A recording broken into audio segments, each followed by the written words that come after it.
Okay, in this video, I'm going to show you how to make what's called a tangent to a circle through a point that is on the circle. So in other words, we've talked about before, lines can interact with circles in one of three ways. A line, like the edge of this ruler, can either be tangent, hitting the circle in only one spot. It can cause a chord to be made, so it can intersect the circle in two spots, or it can intersect in 0 spots. So either 0, 1, or 2 spots. There's no way I can have it intersect in 3 spots. Not a line.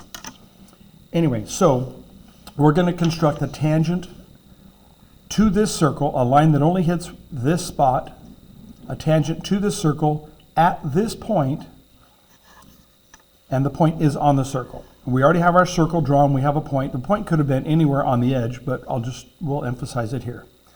And you first start off by drawing a line from the center of the circle through that point, and we're going to extend the line past the point.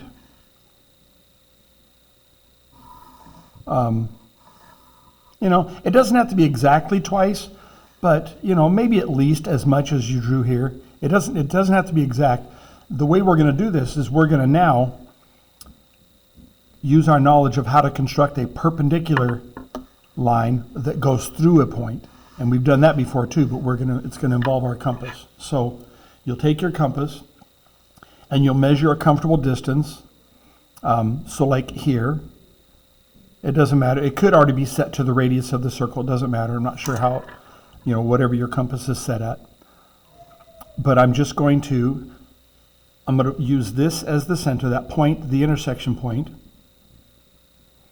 And I'm going to make a mark here on the line, and I'm going to come around and make a mark on the other side of the line.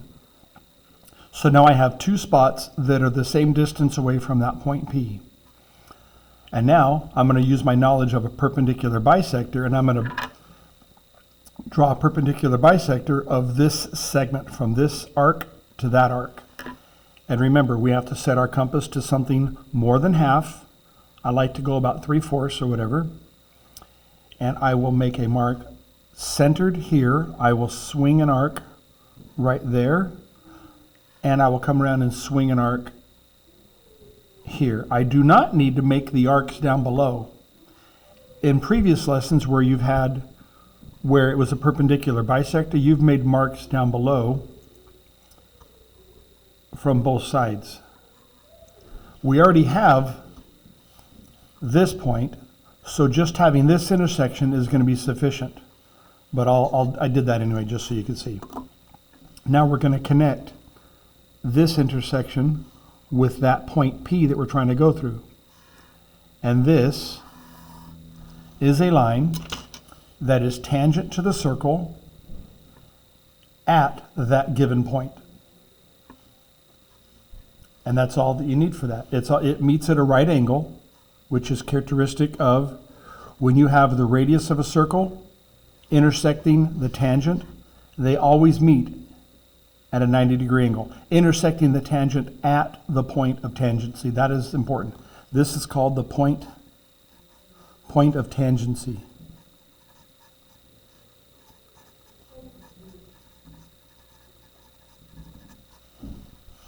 Anyway, that's where they're tangent. All right?